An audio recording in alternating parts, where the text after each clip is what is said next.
which I'm doing now. All right. Start of the playoff season, fellas. End of the season. Ooh. I know. I was one fucking game away, gentlemen. Now, did you throw in Brother Grimm? Did you throw in the towel saying I'm not going to make it? That's it. No, man. At the start of the season, I had 8 guys retire, and my offensive coordinator, and 6 of those were defensive starters or at least contributors. Both of my leaders gone. I'm fucked. So I managed to get some stuff, and then I have 5 holdouts. So at that point, I'm just going, okay, the FOF gods are pissed at me for making the playoffs last year when I probably shouldn't have. I'm screwed. So, we just get going on the freaking game, and Freeman just starts stinking. So what did he lose here? Let me look at my shit. Let's see, Freeman.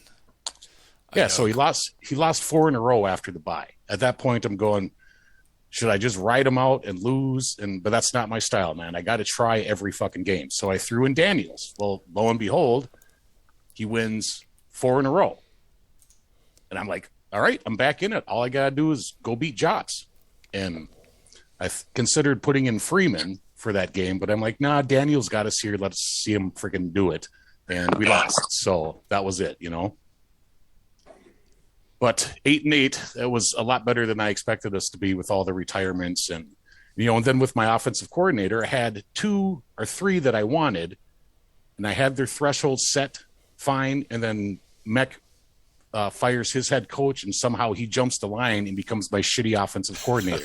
when the other 2, the way I set things, this guy shouldn't even have been in the mix, So I think that's I think the offensive coordinator shit was actually the one thing that hurt us the most, But yeah, outside of that, like I said, I'm not a guy to give up ever, and I continued to try. And man, I was 1 game away from making the playoffs. So yeah, you and Red Zone. Red Zone made a run there, starting the midseason. He didn't start out very well. Yeah, I think he finished 7-1, something like that. Yeah. Red Zone, you're on, right? You just joined us. Yeah, I just got here. Hey, RZ. Were your ears ringing? We were talking about you. At least I was talking about you. Because we were saying Brother Grimm I know he was going back and forth saying, I'm going to make it. I'm not going to make it. I hate my quarterback. I like my quarterback. Yeah, I mean, right before our bye week, I was 4-3, and I felt okay. But then, I had Chesapeake, had to go at Chesapeake and at Chicago, and I was not confident about those games. And sure as shit, I lost both of them. Now, Frederick, I have them at home week 11. I'm like, I got this. Eli's not really focused on the team right now. I should win it. Nope, I got fucking stomped. So, and at that point, I knew I wasn't going to beat Tucker. So I threw Daniels in. He lost to Tucker, and then he won the next 4. And, end of story there. I can't figure out how we started 0-4. I have this habit of having slow starts. And you figure things out. But after 0-4, how many 0-4 teams have ever made the playoffs? I mean, not many. And we had a chance, I guess, mathematically. I wasn't even going to send a file. And I guess I logged on to the site and read something that Matt wrote. And he said that if this happened and that happened and that happened and that happened, then Chicago would get in. I'm like, you kidding me? So I went and I looked, and I'm like, okay, well, I hadn't even checked injuries. I was like, we're out. And Brady Spencer's hurt. I'm like, okay, am I going to risk playing him to try and win 1 game so I can go 1 and done in the playoffs and then end up with an injury that goes into next season? No. So I just sat all the injured guys and plugged somebody in, and I sent a file. I made it about a 2/3 effort, and then we win anyway and don't make it. So I'm like, that was my season. Well, that's how everything went all year. If you thought you were going to win, you lost. If you thought you were going to lose, you won. And even when you won, you still didn't get in the playoffs. I'm like, okay, that's about right. Well, your home game. Oh my God, Paris. Buffalo's still going to win this goddamn game. Are you kidding me? You have to be kidding me. Are you guys watching this? My wife's cursing right now because we're going back and forth on it. The Bills just Buffalo scored just scored again with 13 seconds left. This game is over. So what is it? Oh 30? my They have God. 36, right? 36-33? When they kick the extra point, it will be, yeah. I mean, unbelievable. 1 minute and 2 seconds and 3 timeouts, and Allen had to go 75 yards, and he just did it. That's a $40 million quarterback, not what the Dallas Cowboys have. No. Well, that's I'm me not and another don't, buddy. don't, don't I got even another get me buddy that's a started. Cowboys fan. He's not real happy with Dak right now either. But holy smokes! Oh my God! I mean, basically, Mahomes just got Mahomes. I mean, it was like same way Brady got Brady. Unbelievable. Howie, so how about your season? Howie had the good season. You and Howie should be the ones talking. You guys are division winners. I was very happy with how my season played out. You know, the one frustrating part about my season, if you look down, you know, the Chesapeake was really kind of the only game where I don't think that I was favored to win, and I didn't. I think Chesapeake, I was favored by maybe they were favored by a point or two. But my other losses, you know, Colorado, at that point, they didn't have a very good record. I was supposed to beat them easily. Same thing with San Antonio. Same thing with Atlanta. So 3 of my 5 losses were against teams that on paper I should have beat that I didn't, and good for them for game planning. But I'll take 11-5 and not complain about it at all. Yeah, your defense was also solid as well. Yeah, defense has played great this season. Offense is doing what I want the offense to do. I'm built to run the ball, and I've run the ball. So that's good. And Vital has been consistent. He had a Pro Bowl season in his 14th year in the league. So Yeah, that's crazy, man. He had a great year. Wow. Yep. Yeah, it seems like you turned things around like all of a sudden sometime last season. Yeah, I know. It's amazing. It's almost like somebody gave me a little bit of advice. I don't know. Who would that have been? I don't know. I can't remember. Memory's awfully short. Yeah. Same guy you bumped out of the playoffs in round 1 last year. That's the thanks I get. That's right. Vital went off. 32 touchdowns, 8 interceptions. Yeah. Yep. Hey, Grim, I got a new rule. What's that? Anybody asks a question, I don't know. That's Even it. if I know, I don't know. Yeah, I'm not asking you shit, man. Yeah, you had a great season. The one thing that I am the most penalized team in the league by far. Like, it's not even close. Like, I think the next closest team to me has like 126 penalties, and I have like 145. I think was the number that I saw. Well, let me pull it up on my screen here. Where is that? Is that in IHOF? No, it's in the Mech was close. You had 141. Mech had 136. 136. Where do you That's a see lot that? of penalties. Holy smokes. Where do you see that? If you go to team statistics on the FOF page, or in the game, Yes. go team statistics and click on miscellaneous, and it's the second column, the second to last column on the right. Got it. Penalties. Or Clay, if you go to the actual IHOF website, and on that side panel to the left, if you go down to analysis, there's penalties under there, and you can see a list of all the teams. I actually found that in the FOF. Okay. Oh, Yeah, 141, and then Arizona is right behind you with 136. yep. That's a lot of penalties. That's pushing, 141. It's 20 away, but that's only one point something a game that you're away from 10 a game. It's got to be 8.5 or 9 penalties a game. The last with the last game of the season, I only had 8, but the 3 or 4 before that, I had like 12, 14, and 13. It was a lot. Yeah, let's see what you did last season. 2002, you were, let's see, Ready to go look what we did. 120. So you went up by 20-something more. I mean, my coaching staff teaches our offensive linemen to hold, so I can't get mad at that. Yeah, no, I'm looking at your team, and you got a lot of dummies on offense, man. I was going to say, is that mostly offensive penalties or defensive? Yeah, it's offensive line Look penalties. at this. Yeah. They're going to overtime. They scored? Nope. They're about to kick a field goal. Maybe they might miss. Unbelievable. This is the Super Bowl right here. Yeah, Howie, your center's got a intelligence of 11. That's not good for a center. Your right 11. guard's got an intelligence of 1. That's not good for a right guard. No. What's the right tackle? Like 4?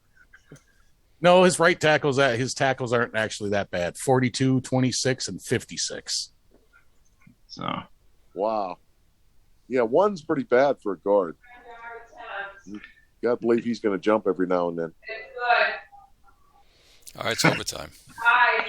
overtime. Holy shit. Yep, they're in overtime. Unbelievable. This is the Super Bowl right here. Yes, it is, because you know the Super Bowl is going to be a flop. So always these games. Either one of these teams is going to kill Cincinnati, I think. I'll be kind of rooting a little bit for Cincinnati just because I have them in the NAFL, but I don't think they can do it.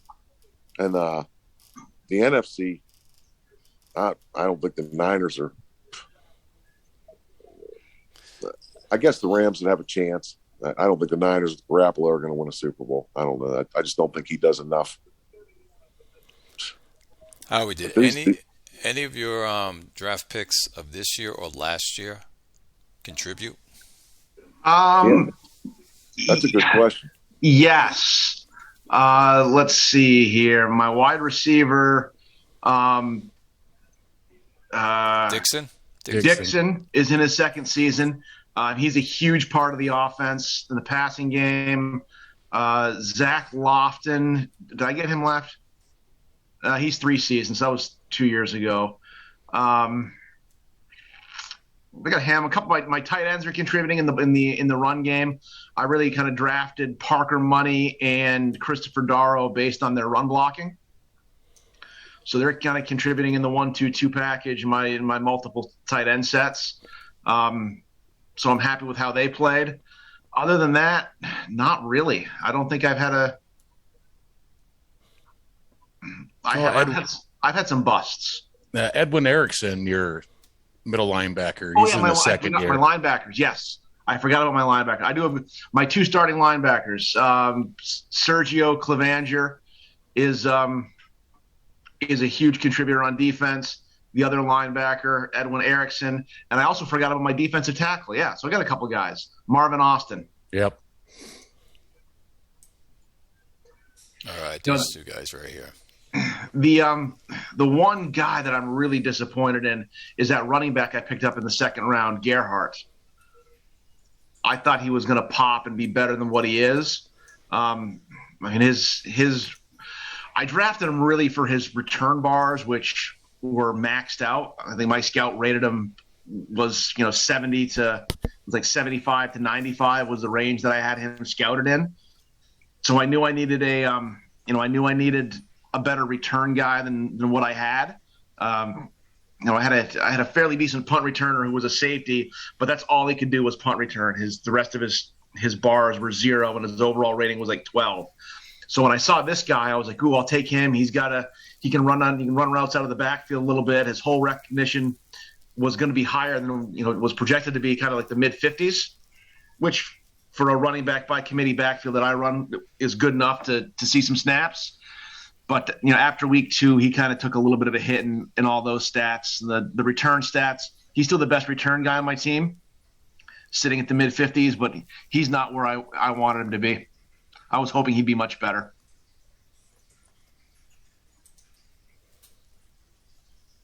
All right. How about you guys? Did you have any impact players that helped out? Red? Brother Grimm? Not, man. I mean, that right guard I drafted in the first, he started 8 games, didn't give up a sack, so that's something. Outside of that, man, I didn't haven't really drafted well the last couple of years, you know. How about you, Red? I'm pulling it up now. I don't remember. I think Red Zone wants to forget about this season. You know, I'm not unhappy with the safety I got in the second round, Godfrey. I think he contributed some. I'm not really going to count a kicker and punter. And that's, you know, anybody can draft them. Yeah, your cornerbacks, I liked them, by the way, before. Bronson. Adding Godfrey, let me sort this a different way. Adding Godfrey to Azer in the secondary and having Smoot, Bronson, and Mueller, I like our secondary. I think that's a big part. I mean, that's where I start building the defense, from the secondary forward. I'm not a pressure guy. I'm not a blitz guy. I'm going to sit there and wait for you to throw me the ball, and I want to cover. But having those kind of players helps, and that fits the scheme I run. Our offense, for some reason, what worked last season just didn't work this season. It just totally shut down and stopped working. And it was pretty much the same group of players. And it took me 4 weeks to figure that out and get something going that would score enough points. And like I said, once you go 0-4, you're too far behind. I mean, we had a nice run, and I was happy. You know, I was like, okay, we got all the way back to 7-7. We got 2 games left. You know, we got a chance. But you look at who you're playing, and, you know, I mean, you're not going to win every game in this league. I mean, there's just too many good GMs. You're not going to go on a run that long. I mean, enjoy the run while it lasts, but you know it's going to end sooner or later because there's just too many good GMs. Yeah, I agree. I agree on that one. Well, we were in a tough division, and of course, Red Zone has our number, as you can see. Offense was good this year. Defense was good this year. I think we were ranked 5th and 6th, somewhere in there. So those two things helped a lot. Number 5 offense, number 4 defense. That's really good. Yep. McConnell's still with the interceptions. I need to figure out, because the last season he really was better at it, but this season he reverted back to it. So I wasn't happy about that. Red Zone, of course, is a pain in my ass. He keeps beating us. And so I'm saying to myself, okay, we need to make the playoffs, but Red Zone's winning. And I know I had to play Red Zone in week 15. So I said to myself, would we win this game? And if we didn't win this game, it puts Red Zone's team in contention if I lose the rest of the games. Because he could have taken a division if his teams played. I think we were at a place where if I lost 3 games, he can catch me, and then he has a tiebreaker over me. I think you were 9-5, and I was 7-7, and there were 2 left. I think that was it. Yeah. But when I beat Julio, then I knew it was over. Yeah. So, and we lost week 16. But we did. I'm very Yeah, happy that with was our the end of team. it. My I hope you go further than the first round. That's all further I've gotten in the last couple of years, and I hope you get a little deeper than that. I mean, if you go all the way, good for you, but at least get out of round 1. We'll do our best. My impact player was Morrison. 17 sacks, 29 hurries, and 30 quarterback knockdowns. Yep, he was right behind Antonio Owens, man, on my team. He was a pick I got off of Johnny Heath. That first round pick I got from Paris allowed me to pick up this guy. It allowed me to pick up him and allowed me to pick up the safety, Lester. These 2 guys right here. And they were a big impact on my defense. Yeah, Morrison, that's great for a defensive tackle. They rarely get double digits. He's a beast. Yeah, that's a monster. Jesus. So we have My receiver Zimmerman's he's fading away. I think we have him for one more season. He really didn't do too bad, but as you can see, he's just been slipping. 4 touchdowns last season. He had 14 touchdowns. He gave me 1,000 yards, but still. Yeah, he's getting old. Because I need to pick up another wide receiver, which I did. I got it from Snapfinger. He's going to come in and replace him, but I'm going to need one more. So I'm trying to figure out what to do. My running back, I think I'm going to trade him. Pay. I don't know how to use him. I'm not good at running. So he might go on the block after this season and give it to a team that who knows how to utilize him better than I do. I might be your guy. He doesn't look half bad. So that's where I'm going with this person. Again, McConnell, love him as a quarterback. Made the Pro Bowl 4 years out of his 5 years in the league. His numbers are... Kelsey, touchdown. Game over. There it is. That's it. Allen never touched the ball. Wow.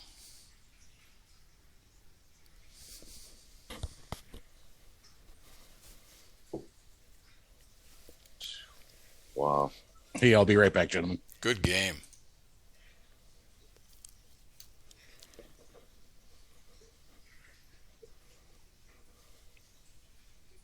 Did he have both feet down there talking? That was a good game. Sure he did. Sure he did. Oh, come on. Oh, they're saying he didn't keep his feet in? They're saying the ball moved before he got. Oh, wow. They're not going to get. If they take this away in Kansas City, those fans are going to go nuts. Wow. I think he caught it.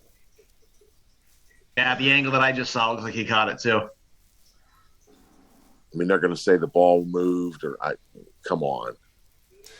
I mean, you can make this as complicated as you want, turn it into a science project, and every catch would be incomplete.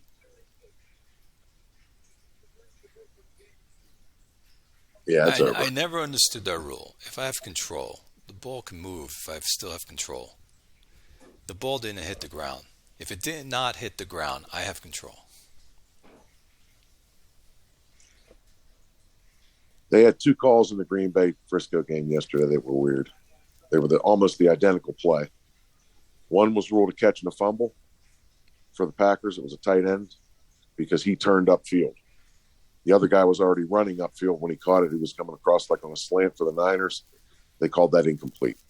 They were almost the identical play. I mean, the ball hits them, partly hits the ground. I mean, is it caught? Is it a catch or not? I mean, I don't know. Same thing with the call in the Cincy game. The guy trapped that ball. That should never have been an interception. I didn't think. For Tennessee. But, hey, these calls, how are you going to get them all right? I don't think you're ever going to do it no matter what you do. Let us know when they're back on the field. Good thing we don't have to deal with that in the IHOF, huh? We don't have to worry about officials. That would be... What about Jazik, the new owner for Iowa? So HB stepped down and Jay-Z's in now, correct? Yep. That's what I read, yeah. All right, so we got a new player in our division. So we'll see the moves that he makes. Well, he's been around a while. He played in CCFL for a long time. Mm-hmm. He actually lives, I think, about 20 minutes from here. How about Brooklyn? I was very happy for Brooklyn.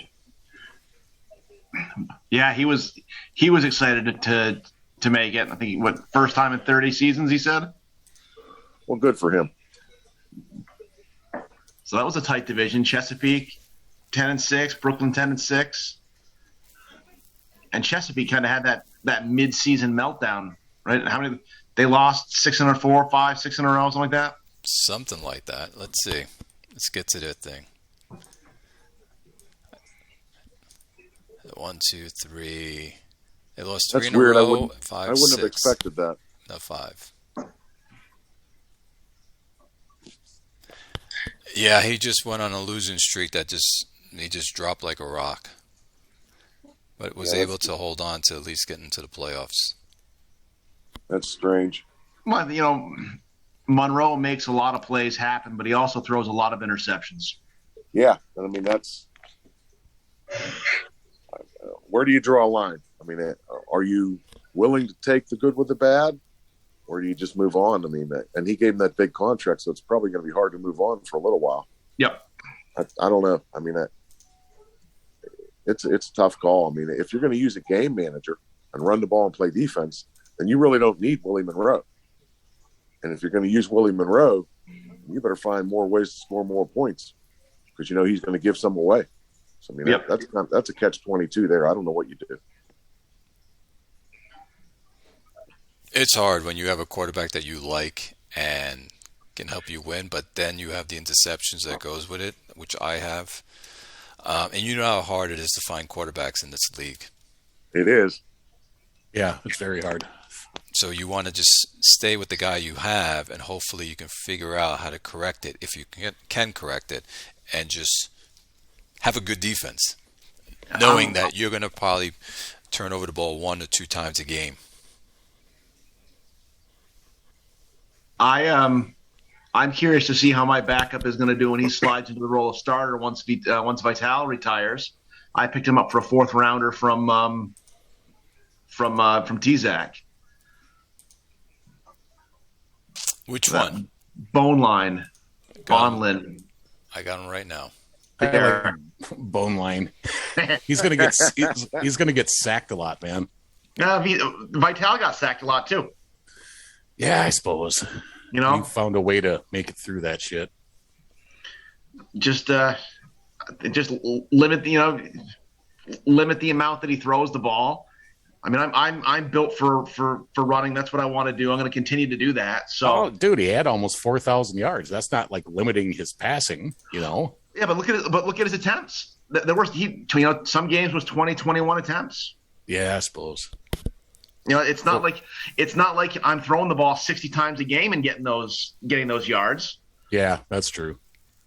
You just got good wide receivers, man. Picking up those 2. Yep, really helped. Very good wide receivers. I just think that if I can keep this team together and keep doing what I want to do, that guy right there, Zach Lofton, he was a pleasant surprise. I think this guy right here. Yeah, pull him back up. I mean, he was an undrafted free agent a year that I just totally I had a shit draft. That might have been the year that I drafted the safety that busted. I drafted so many busts, I can't remember which one it was, but I just picked him up on a whim, not thinking anything of it. And his big play receiving bar and his route running bar just stayed high. And I was like, we'll put him in, run slant routes, see what happens. Yep. Yeah, but Brother Grimm, your division, tough division.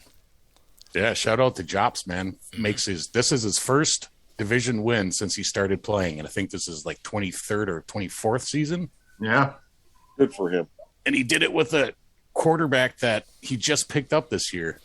Unfucking believable. Let's see. He wasn't sure if he was going to make the playoffs before. No, I think the early in the season he was upset that he didn't do something, or he couldn't find a quarterback. Couldn't find and he's pretty much ready to phone it in. He's like, this season's going to be a bust. Yep. That's why you play the game. Exactly. You never know. Nope, I'm proud of my man. When he came into the league, I thought that he was just going to be, and we have a number of these players still in our league today that just don't fucking give a shit or pay attention.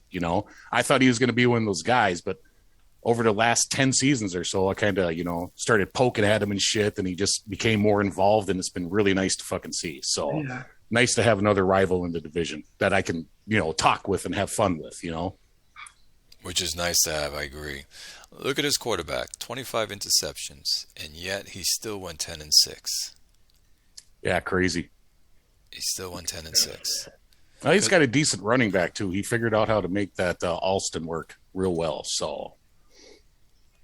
And then that Diego Reeves, man, the guy's fucking timeless. He's not even that good, but he's just year after year, just pouring on the fucking yards. 1,500s this year, man, you know? Look at the route bar. Yeah, that's what's doing it, because the rest of it's garbage. Well, I mean, his get downfield's ordinary, but everything else, yeah. He doesn't even have a lot of endurance. Nope. Yeah, but he put But yeah, he's 1,500 yards. Yep, 1,700 last year, 1,600 the year before. I Crazy. mean, every game I play him, I just double him all game, and he still catches passes. So And how about the year he had 1,600? He only started 2 games. yeah, right. I mean, how does that work? Well, you know, none of my receivers started this year except for one, but I start every game with 1-3-1. You know. Oh, he worked on his team and put it together and got where he is. I like that. Yeah. Yep. You know, it's good to be in a division where everyone is tough to play because you don't know if you're going to make it. And when you do make it, it feels good because you know you accomplished something. Yep. And I was shocked with Jugs, Oakland. Well, he said at the beginning of the year he thought he was going to have a bad year. Yeah. And apparently 8-8 and winning the division is a bad year for him. So I'd take that any year. And that division could have went either way, the way everyone was playing down there. Yep. He's used to going, 12-4 and winning the division. So, yeah. Who's playing now in our conference, the playoff games? Who do we have? Let me see. Quick goes to Oakland, and Outer Banks plays Brooklyn. yep. That's going to be interesting. Brooklyn's at home. Outer Banks is coming there. Haynes, he was doing well. Then his team just stuttered. It was like kind of like a back and forth season for him. He still got in, but yeah, that's. He only got in because I lost. He only got in because I lost to Brooklyn. You're welcome. Oh, you mean the last game? Yes. So if you would have won, and I would have know been he in. won, you would have been in. Yep. And you would have went to Brooklyn, or you'd be playing instead of Brooklyn. Well, no, I would have been going to. Well, I'm not sure how that would have worked out. Because all three of us, Quick, Jops, and I would have all been in the playoffs. Quick would have won the division, and then me and Jops would have been a wild card. So I might have gone to Oakland, or Yeah, Jops Yeah. would have gone to. would have broke up different. Yeah. Then you got Yep, the other good. conference. You got Toronto doing well with his quarterback. Got to hand it to him. Yeah. It was worth it, all those draft picks. Well, if you look at his team, too, he's really built up the affinities, man. He's going to be tough to beat for a while. He's got a Yes. great running back, too. Running back? Yeah. Oh, that Richie Larkin? If I remember right, he had a lot of that stuff in place when he went and got the quarterback. Yeah, he did. So No, I it's- mean, he didn't go get the QB. It's and not, then sit you there know, and I think it was struggle with Richie that draft Larkin. pick. I mean, he's added affinities, I'm sure, but he had other talent in place before the QB showed up because he traded all his picks to get the QB. Yep. Yeah, that was a good move. Usually, you trade all the picks for the QB, and then you sit there and struggle for 3 years because you have no picks, and then you build the team. Right. He had the He team had in place. He had a lot of it in place. Absolutely. And that's why he just threw everything out. Said, take all my picks. I want that quarterback. Who do you get that quarterback from, by the way? Snap finger. Okay. Yeah, he gave him 4 number ones. Or number ones. Yeah, and more. Like there were second and thirds in there too. I think we looked the trade up one show. It was pretty incredible. Wow, looking at some of you guys' shit. Like, well, you're not so bad, Howie, but you're really banged up right now, Clay. You looking at the right team? I'm not banged up. Banged up? No, my guys are not banged up. All my guys are starters that are playing. Okay. Well, I just look at it. You got Mel Harper's out, Ryan Whalen questionable, Kevin Carrier questionable, Leonard Foley out. I mean, Yeah, those guys are my backups. okay. Yeah, all my starters are in. So none of my starters are hurt. All right, that's good. Yeah, so it's going to be a good game. Well, there's a broken finger and a deep thigh bruise, but I think they'll be able to rub dirt on that and take a lap and play. Yeah. So we have T-Zac with his quarterbacks. I got to say, you got to hand it to him. He's got guys rated, I think, 10? And they're just putting up crazy numbers. Billy Russell. Look at this guy. I'm seeing 32-34. 33-34. 34 touchdowns, 9 interceptions. Again, 34 touchdowns, 9 interceptions. His other quarterback who got hurt, who did he have in? Didn't he have somebody else? Wasn't his tight end a quarterback originally, Trent Upshaw? Somebody was a quarterback that was doing well for him. I think it was Trent Upshaw because he was in a rookie of the year talk for a while. I posted this in the forums and no one said anything. Let me open him up. So he has 0 stats for the year, and he's second team, all rookie, and he made the Pro Bowl as a tight end. He had to do. Did he? He had to pass. Yeah, he did. Yeah. Oh, did he? Okay. Yeah. He has 18 touchdowns, 6 interceptions. Well, why would he switch him to tight end then? I don't get some of the shit that T-Zac does. That doesn't make any sense at all. He's got a quarterback rating of a 97.4. Just go to his passing stats. This guy, Trent Upshaw. That's so crazy. Why would you do something like that? I have no idea.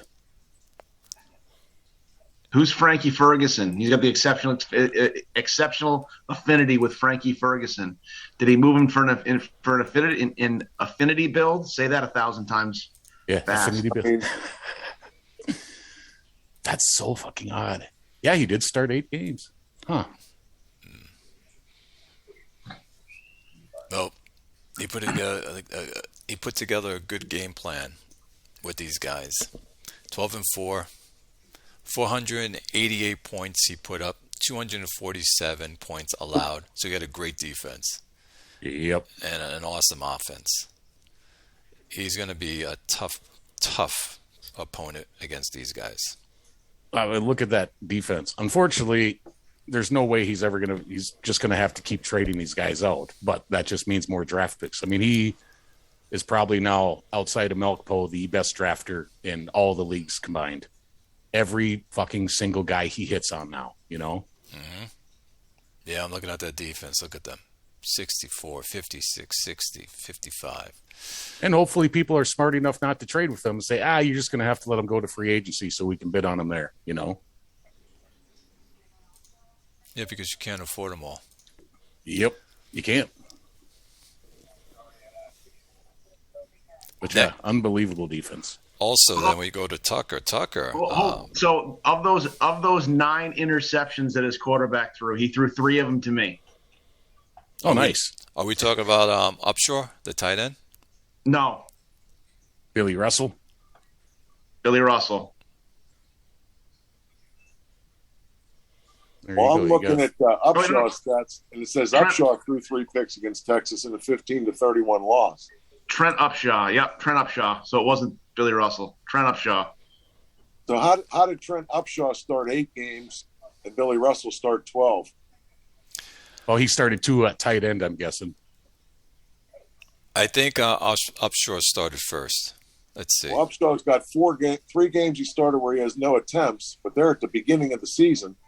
So that would be before the position change, wouldn't it? Yeah, because he didn't get changed until week 13, I believe.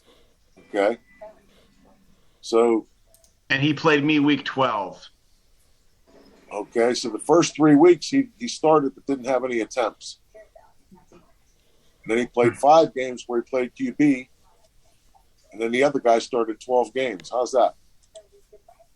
That's 20 games. I don't know. Maybe you did one of those. You move a guy to a position and then delete the file from your shit, remove the file so it doesn't, and then he just starts there. He was doing that with wide receivers playing halfback, I believe, some years ago, which I don't know. Again, crazy mind to T-Zac. Nobody fucking knows what the hell that guy's doing.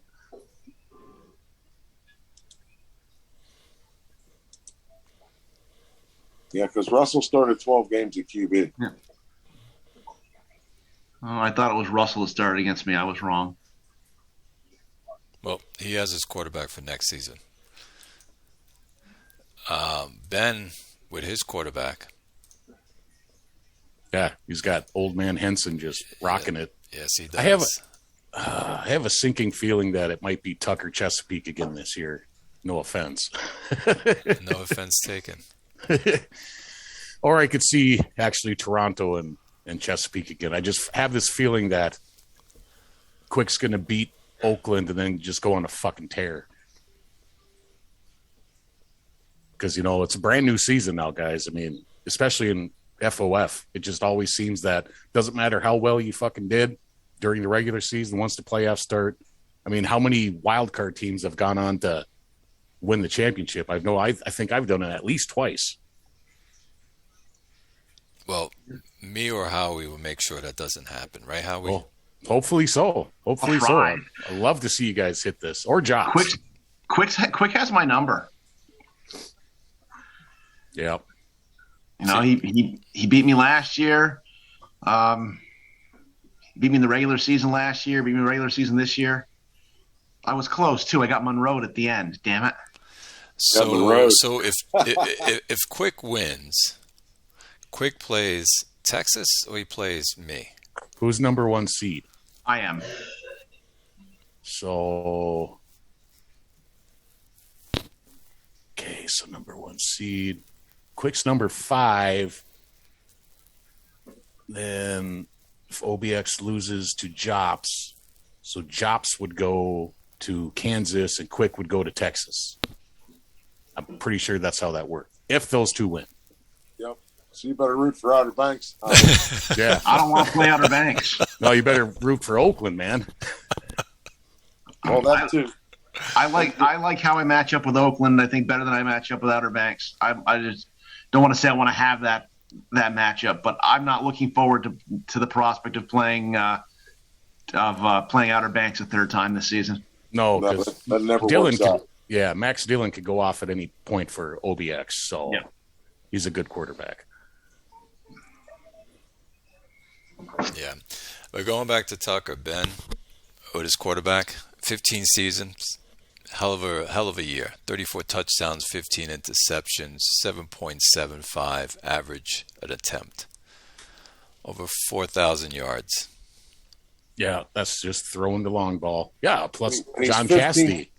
He's 15th season, only 35 years old. I bet he comes back. Ugh, you hate to see it. I bet he does. Well, he's Not got that him. old. He's got him for one more year in the contract, so most likely he might come back. The only thing I see here with Tucker is that their defense was not up to par for what Ben usually has this year. He's 16th. He's usually in the top 10. Yeah. That offense, man, Jesus. Yeah, he knows how to put together a team. Then you have Swordblade. Yeah, this was a shock to me, but maybe he just needed to move on from Winifred England. I mean, that's my only thing I can think. Because he does that he's got Mays as a good running back. But no really tight ends, no wide receivers. And Landon Rhodes at QB. How did he win with him? Yep. Well, his defense really picked up this year, too, though. That's not usually a defense we see out of, Augusta. So, number 6 overall, that's crazy. Yeah, Landon Rhodes didn't really do much for him. 13 touchdowns, 11 interceptions. Really? He played game manager. Nope. Yes. He rode Maze's back that all season. Yeah, Mesa was a workhorse for him for sure. Yeah, 1,200 yards rushing, but then also 474 yards receiving. 1,700 yards all-purpose. Yep, that's pretty damn good. And I think he'll even have a better year next year. Looking at rookie running backs, they never seem to play their top level their first year in the league. Like there's always, so the fact that he was that productive both in the ground game and the passing game, I expect him to have even bigger numbers next year. He's got Rhodes for 4 more years. Yep. And big money. I'm seeing it. All right. And then we have Bordeaux. 12-4. The Enigma, that's just from all those top 10 picks. Because there's a lot of them on the roster, man. But yeah, I mean, Czech's a good quarterback, though. He always has been. It just hasn't had a whole lot around him. Let's see. At all times. Yeah, he is a good quarterback. I agree on that. Bordeaux. Here we go. Yep, he's one of those yellow T-Zac type guys. The 74 avoid interception. He's got good running game. His tight end is his lead receiver. Yeah, who's that? Yeah. He was talking about him in the forums, I believe, this season, or maybe off season. About how he's just been solid his entire career. And if you look, he's got solid numbers, you know.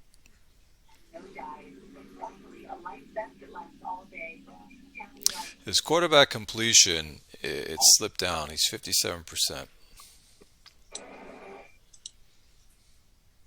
I'm not sure if it's strong enough to take on T-Zac's team or Toronto. Yeah.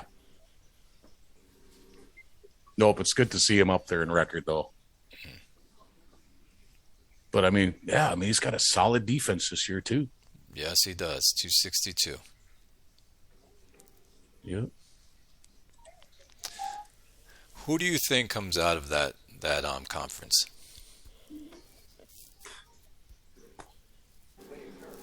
Yeah, bowl-wise.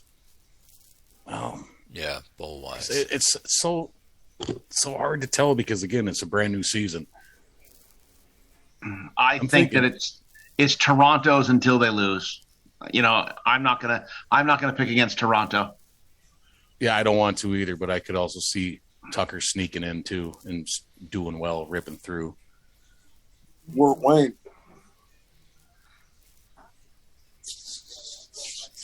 Fort Wayne and that defense, yeah, I could see that, man. I say Fort Wayne as well. The defense is just too good. I don't know about that. I'm just saying the three of them, it could be any of them. And it could be. You know, it's definitely not like Toronto is the hands down. Oh, they're going to walk away with it. I just think that I don't know. It's hard for me to pick against that quarterback the way he's playing right now, the way that Kodos has the offense going. And their defense isn't terrible either. But then you got to remember Derek Whitten over in Rochester too. I mean, 80 ranked quarterback. We missed. It's always so up in the air, man. Yeah, we missed Rochester. We skipped over them. Nope, Rob's got a fucking solid team over there too, man. Yes, one of the better drafters in the league, you know. Yes, he does. I like his quarterback. When I saw him pick him, I'm like, that's going to be a good quarterback. Yeah, and that's probably why he came into the league. Is like, oh, Rochester's open. They have 1-1 this year. Let's see what happens. Anytime I get decent top 10 picks, there's never anybody in there. Well, that's how it goes. You know what but I'm rarely top 10, man. But take all your draft picks and just offer it to somebody and say, I'll give you everything. I need to get that guy. Yeah, I suppose that's true. But at this point, man, my team has been old for a long time. I mean, we tend to just grab veterans that, you know, we're kind of like the Patriots. We'll grab a guy at 15-year guy. Hey, you want to win a bowl? Let's go give it a try. Affinity stuff. But do you need a quarterback? Me? No. Yeah. Oh, okay. No, I got Freeman for 1 more year, and Daniels played okay. I mean, he won us 4 games this year, so no quarterback for me. I know Red Zone's looking for a wide receiver. I thought my receivers did okay this year. They're really no-name guys, and none of them put up big numbers. But the group collectively, we went 8-4 after an 0-4 start. We put some points up. I mean, I wasn't unhappy. The tight end's getting old. That may hurt us. Oh, I thought you put out a feeler looking for a wide receiver. Oh, I was looking for one early in the year. Yeah. and me and Meck went round and round about somebody he had, and that never materialized. So Sawyer got injured for a bit this year too, didn't he? Yep. Yeah, because I see right now he's not active on your roster. So, well, at the end of this, like I said, the last game, I put everybody that was hurt on the bench, deactivated them, and put them on the bench. I mean, I put a lineup in, I put a game plan in, but I didn't think we really had much of a chance to make it. And like I said, I saw at the last minute we did. So I scrambled. I said, okay, well, I want to make an effort here, but I wasn't going to risk somebody getting hurt long term. Isn't that funny? Your record last year, RZ, when Sawyer was out 8 games. Sawyer only played 8 games last year, and you go 12-4, and then he plays 15 this year, and you go 8-8. Isn't that fucking insane? Yep. I hate that shit. Yeah, because I think Red Zone brought this up. You know, same team, your game plan the same, and it's just a different outcome. Yep, that's what happened to me this year, except for Silas Russell, running back from the year before. He held out until week 8, and then I actually probably should have just kept playing Diaz when he came back. Who do you think in our conference is going to take it? Well, I think you said it already. You said Quick's going to take it, Brother Grimm, right? Correct? I can't say for sure, but I just have this feeling that he's going to go on a tear. But I would prefer you or Howie or Jops to take this, or even freaking Tony. I mean, any one of you guys would be great. But I think if Quick and Willie Monroe, if they rip through freaking Oakland, man, you guys might be toast. How about you, Red Zone? Who do you think it's going to take it?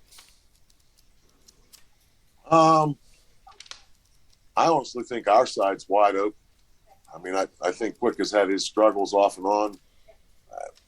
I kind of agree with Grimm that, you know, Oakland is a tough first game, and if he gets through that, he could be dangerous. But I don't discount Howie when he went 11-5, and he seems to have put it all together, and you went 11-5, and your team's played well all year. I mean, Outer Banks is always tough. I mean, I don't think there's anybody that has a clear edge right now. You know, I mean, if you go on past performance, yeah, you're looking at Chesapeake and Oakland, but that doesn't mean that they're not the teams that they've been in the past. So I think all these other teams can hang with them. I think our side's wide open. Anybody can take it. I think the other side's pretty easy. It's one of 3 teams, in my opinion. Toronto, Fort Wayne, and Tucker. I mean, whoever knocks each other off early, you know, somebody will find a way to win it late. But I see one of them 3 in the bowl. But our side, I think you can throw a dart at the wall. Could be anybody.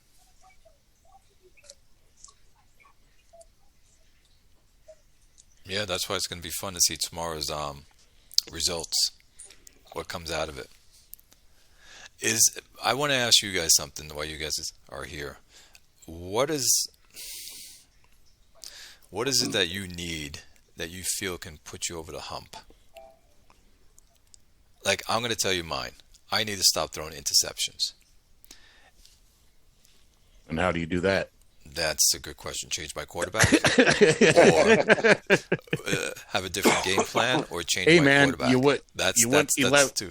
Clay, you went 11-5 this year. Fucking who cares about the interceptions? You know what I'm saying?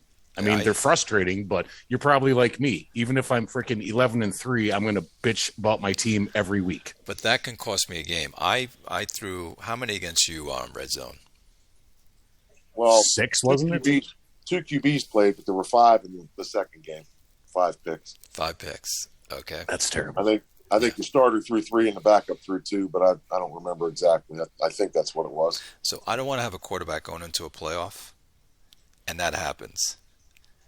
Yeah, that's, you know, look at Tennessee. They were the number 1 seed. What's his name? Threw 3 picks, and they're out.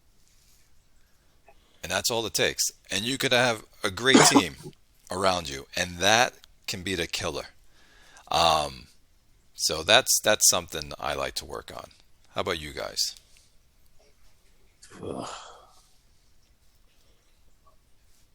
I just want an impact player. If it's a receiver, that's okay. If it's a running back, that's okay. If it's a young franchise QB, that's okay. I think I have plenty of defensive backs, so I kind of lean away from that area. But, I mean, I want somebody that's going to come in and put a stamp on this team right away. Give me a chance to win games and pick up and carry a bulk of the load. I think our running game is slipping a little bit. We're going to have to figure that out. McLaren's going to leave this year. I didn't re-sign him. Swindell, we'll see what he does. I think he needs help. There's got to be a two-back set with him. The receivers did okay this year, but we don't really have a true number one. And let's face it, Spencer's no spring chicken. So, I mean, I want that impact player. I don't care which position it is. One of those three would be nice. Yeah, and for me, I think I want an elite running back again. Haven't had one of those for a while. And I want an elite wide receiver again. Haven't had those in a long time. And then I think my O-line needs some work because we really fell off this year. I mean, we have 14 sacks all of last year. And this year we're into 30, 34, 20 more sacks than the year before. So we got some work to do. I think I'm all right with my defense right now for a little bit. But, O-line, like to get at least a running back, I think, in this next draft. But I'm going to be picking at 16, so running backs and wide receivers will be long gone by then. So maybe a good center or a guard or a tackle, especially left tackle. We've been missing Philip Watson ever since he retired years ago. So that's about it for my team. How about you, Howie? I have to replace a Hall of Fame defensive end. Ooh. So, yeah, I'll give you Owens for 2 firsts. Hey man, he was defensive player of the year this year. This is true. But no, Dunlap has reached the end of his career. His production is falling off. His bars are falling off. That position was really kind of the turning point for the Texas team. I was floundering until I got a pass rush, and then I think he's in the top 10 for sacks. He's a long way to go to get to reach the next guy. Oh, he was a second overall pick too. Wow. Yeah. And you played him like that year. I had to ask you when he got to 23 sacks. You played him at left end that year. Yep. 23 sacks at left end is crazy. Yep. This is the only year where he hasn't played exclusively left end. I've moved him inside on in the the 3 wide receiver package and the third down package. I moved him inside to one of the defensive tackle spots. He's big enough to do it too. Yep, Still got 7.5 sacks. That's not bad at all. Yep. Nice. 23.5 sacks. That's a nice number. Yeah, that was defensive player of the year. Yes, sir. Does anyone know, by the way, does quarterback knockdowns do anything? Does it rattle the quarterback where the quarterback's not going to play well? Well, they're keeping track of it, so it has to matter. It's got to. I know. It has to. Question is how much. Yeah, I guess maybe that's something to pay attention to next season. Like if you keep getting knockdowns, see how well their quarterback does after a couple, But I know worth paying attention to. I know hurries are all incomplete passes. Yep. Yeah, that's nice. I'll take a hurry just as quick as a sack. Which is why Red Zone. I disagree. You always talk about the first 10 positions in a draft. Take a skill player. And I know we kind of joke back and forth about taking I'll draft an offensive tackle or some weird position, but I think like an impact player like that, yes. that's you get eight hurries a game. If all those hurries are on third down, that's 8 third downs you're getting off the field. Like you're taking. But no one player's getting 8 hurries a game. Oh, I beg to differ. I think Owens had an 8 hurry game this year, or at least a 6. Okay, if you get 6 hurries a game, that means you're getting 80 some a season. I don't believe anybody's getting that many hurries a season. Well, no, I don't think you're getting 6 a game. But I think in one game a season you could probably get 6, and if that wins you the game, fuck, man. Yeah. No, I'm with Howie, dude. I will take anybody in the top 10. That is great. Everybody has their own way of approaching this. Yeah. I mean, I would prefer a skill player, but I mean, I remember Melkpo must have been 20, 30 season years ago, and he might have even traded up, but he grabbed a left tackle and he was one of the best tackles in the game for 12, 13 years. It was like fucking crazy. And he's like, oh, well, the guy looks like he could fit into our team. And sure as shit, he was a great left tackle. Back when Melco used to make the playoffs. See, I think that matters what your team's set up like. I mean, if you have needs at every position, you don't start with a defensive tackle or a left tackle. I mean, if you have everything else in place and that's the thing that's going to put you over the top, well, heck, that's different. But I mean, if you're looking for impact, it's going to take you from a 4-12 team to an 8-8 team, or from an 8-8 team to a 12-4 team. That guy isn't going to do it. I want guys that touch the ball and score touchdowns, or keep you from touching the ball and scoring touchdowns. I want people that actually make the plays. I understand the blockers are important, but you can find linemen in the second and third round. You can find defensive players in the second, third, and fourth round. People do it all the time. And when you draft that defensive tackle in the top 10 and he hits year 4 of his contract and says, I want $30 million a year, you better be ready to keep him for his whole career, because no one's going to pay you for him. You're not getting that first-round pick back, because everybody knows every draft has some defensive tackle somewhere they can draft and pay him his rookie salary and keep their pick. So why would they pay you and then pay him? It just doesn't happen. That's why you see people getting cut. Yeah, I could see that. I was really missing defensive tackles this year on my team for sure. Red zone, do you think a safety should get a safety, first? Corner, receiver. Then you start looking at running back and QB. QB, obviously, if there's a franchise QB, he's the top of the list. But I mean, my normal look is safety, corner, receiver. Then we'll talk receive. Then we'll talk running back. Maybe a tight end if he's a monster. Okay. And then, you have to go left tackle, because that's the most important position on your O-line. And then, are you running the 3-4? Because if you're running the 3-4, that monster nose tackle, that's a whole different ball game. That guy's important. He can change your whole defense if he can pass rush and stop the run.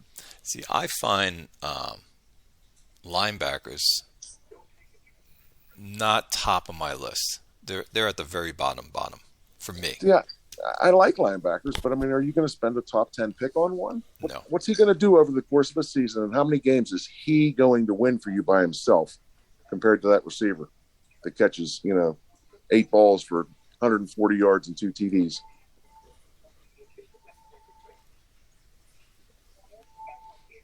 I just don't see it. I mean, and other people have different viewpoints, and that's fine. That everybody's allowed to do this game however they want. You build your team your way, and somebody else builds it their way, and I'll build it my way, and then we play games to see who wins.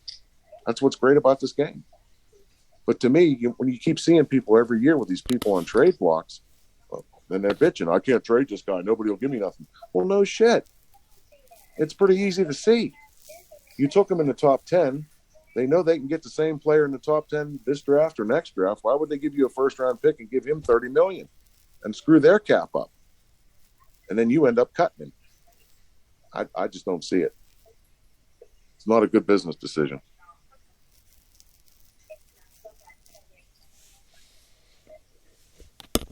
I like that we got a new face in our league, Jay-Z. Even though he's a pretty good guy. I don't know him real well, but he's a pretty good guy. I've talked to him a couple times. We made a trade in CCFL. I hope he's competitive. I think he is. And he gives us a lot of shit. He does some write-ups. You'll see that. And we've got a nice waiting list going too. So that's good. Yes, we do. I see Rick added his name back to the waiting list. This might be a while though. He's yesterday. At the bottom. Yeah, he's at the bottom, but it's nice to have a waiting list. That is true. I got so attached to my team, trying to figure out all the ins and outs of how to make them better and stuff like that. Well, I mean, you get a system in place, and then you just start plugging pieces in, and it starts to be really nice. You're like, okay, this is working. What else do I need? And you become real attached to your team.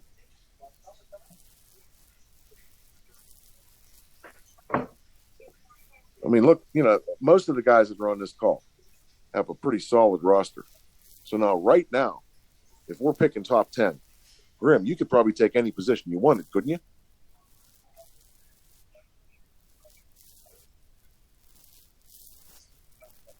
Grim? I think he stepped away for a minute. Oh, okay. Howie, you could probably take any position you wanted, right? Yeah. I mean, it's not like you have a massive hole that you have to fill. No, correct. And you're not rebuilding a team that went 5-11. No, I mean, at this point, you're in a little different position. But I'm talking in terms of overall value. If you need everything, I'm talking what's the last thing you take. Now, if you have a roster and you have a specific need, and this guy's, wow, look at this guy, he fits right into that hole. Well, that's a different ballgame. Yeah, and I agree with Clay on linebackers. I draft linebackers and I pick up linebackers to fit a scheme, and where I'm going to plug him into my defense. So I could easily not draft a linebacker in the first round. I've actually had better luck drafting linebackers kind of in the later rounds. And I look for run stopping linebackers that have good zone coverage, and that's what I do too. That's my prototypical. I don't blitz very often. I've blitzed more this year than I have in the past, and I don't blitz a lot. So I'm kind of in red zones camp where I'll let the play come to me and try to get guys that are smart to stay in position. Right. Grim, the question we asked was, with your roster right now, if you got a top 10 pick, does it matter what position you take? I mean, you could take pretty much anything you wanted, right? Well, I need a fucking tight end. I need a running back, better running back anyways. But if there's a monster defensive tackle there that you thought would change your defense, you could take that and it wouldn't hurt the rest of your team, would it? No, and actually a monster defensive tackle is what I'm looking for. But so there's Go ahead. So there's a difference between a team that's 5-11 and rebuilding and a team that's 8-8 and looking for that one piece to push them over the edge. Well, one thing I will say too is I've never rebuilded in this league ever since I started. I've always tried to compete every fucking year. If I go 6-10 one season, and that's the worst I've ever done is 6-10 this entire time, I don't look at it as rebuilding. It's like, just go get a couple guys and try to game plan better, try to do better. Rebuilding's not my. Yeah, I guess reloading, maybe. I don't know. Rebuilding's not my vocabulary. It never has been. I try every fucking week. Every week I export. Every week I'm trying to look to see what I can do on defense to stop a guy. And then again, if you see they're running 104 and all they do is run out of it, well, fucking all three of those, you cover one buzz. It's simple. Just little shit like that can really make a difference. So, what, Grim? Go ahead, Howie.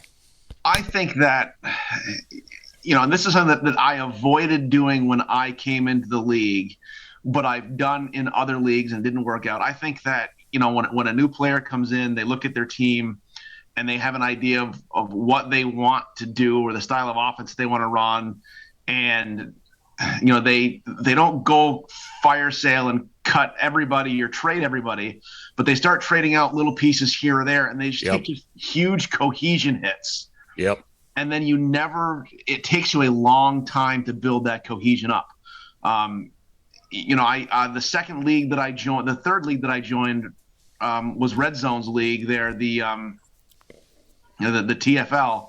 And I made that mistake where I didn't trade away huge big name players to get draft picks, but I did let certain people go at, like a couple of offensive linemen, a couple of defensive linemen, linebacker here, and my cohesion rating just absolutely tanked. And now I'm, 5 or 6 seasons in, and I've yet to be able to recover that. I think that's kind of a big mistake that new GMs, young GMs make, and it digs them into a hole. And then they might have some skill players. They might have a good quarterback or a solid running back and stud wide receivers, but their cohesion rating is just not there. And they struggle and they struggle and they struggle. And then they leave, not so much in this league, but other leagues. And they leave because they get frustrated. And then a new GM comes in and tries to make the team in their image. And it just spins in this bad cycle. Right. Interesting. Right. Yep. I could see that. Absolutely.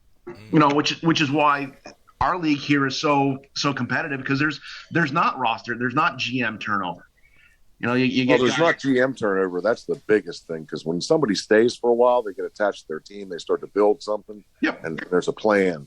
Well, I'm surprised that HB dropped out so quickly. I remember Red Zone was saying that he was a really good GM, so I was kind of hoping to see that, and now we got a new guy there. So,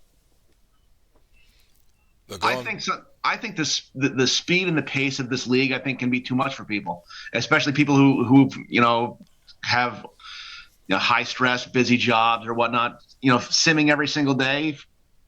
Some people they don't like that pace. They're much more comfortable at 3 sims a week with a. Oh no. Me, that's why I love this league every single day. Like I know that's the only pace I like, man. Yep. Sim every fucking day. Maybe take a Sunday off. There's some people like us that love that, and there's some people where they but this is the only league that does that, Grim.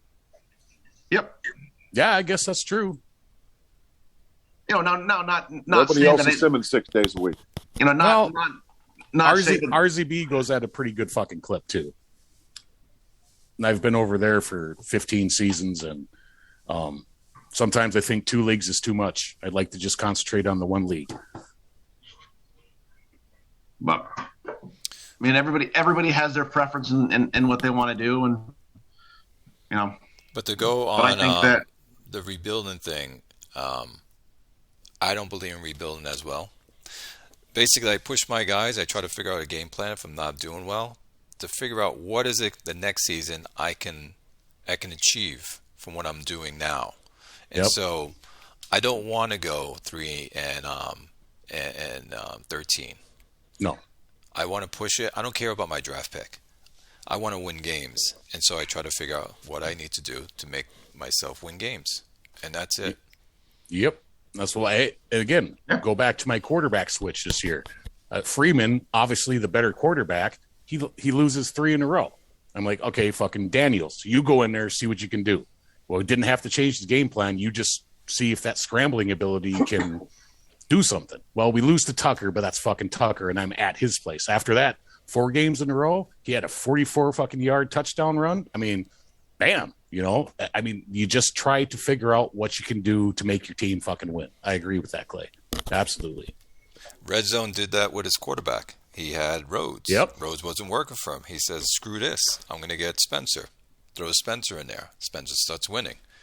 Yeah, exactly. And then this year, Spencer sucks. It's like, why does the game do that? Same game plan, same players. There was no major drops anywhere that I could see. It wasn't Spencer's fault. His stats were almost identical the year before. Yeah. So then where did you go wrong the rest of the way? Wish I knew. We started 0-4. You can look at the schedule. Look at the points we gave up for the season. Yeah. I'll bet you it's awful close to 1/3 of those points were in the first 4 games. Yep. 23, 24, 31, and 37. Yep. And then we were getting destroyed. And, I just started making adjustments. Yeah, Merchant Man put 39 points on you. Oh, he put us away. Yeah, that was ugly. Oh, well, I wanted to talk about Mass Lewis before we left tonight too. So Winifred England. 41 years old. I thought he was going to smoke with Matt's wide receivers. And he 4,300 yards, 29 touchdowns, 16 interceptions, but 47% completion, his worst in his career. That's insane. See, I don't know. I haven't looked. I'm just guessing here, but when you complete 47% of your passes, I want to know what the breakdown was. How many did you throw short, medium, and long? Because that sounds like a lot of low percentage passes. Maybe you need to throw more screens and short passes. That's what I was going to say. I think that he's a smash mouth game plan. He's a long ball guy like Ben. So he throws a lot of. I remember it was 2 years ago when I was the number 1 seed, and he had like 1 or 2 wins, and he came into Texas and just throttled me. And that's what he did. He pound the ball, throw the ball deep, pound the ball, throw the ball deep. So looking at that stat, I bet that his breakdown is he's throwing tons of balls downfield, just tons of balls downfield. Well, you can tell by the 46 sacks as well, the most ever in his career. So maybe England wasn't quite suited for this type of offense.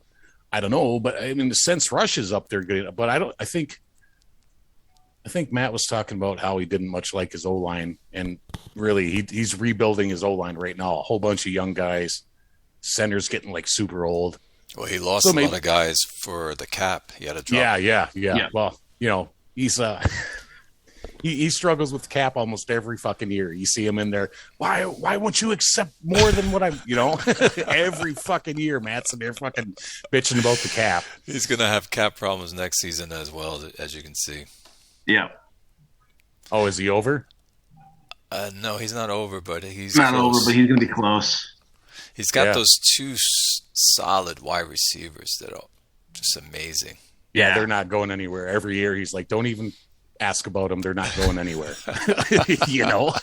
And I don't blame him. If I had those two wide receivers, they would not go anywhere either. I don't care if I got to pay him $50 million a year.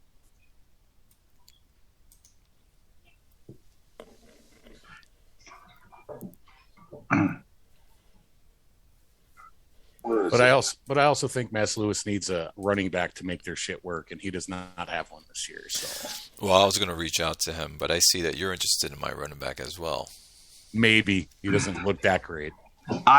Here we go. Here we go. Hang on. Here's some numbers.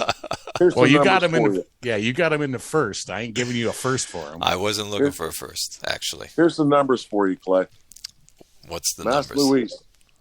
Mass Luis threw 183 short, 301 medium, and 188 long. Wow. Now, there's no quarterback in this league that can work in that offense and complete 50% of his passes. Well, maybe the guy in Toronto. Well, look at Tucker. I mean, where's Tucker? I know Ben Tucker, throws super long too. Are you ready for Tucker? Because it's going to blow your mind.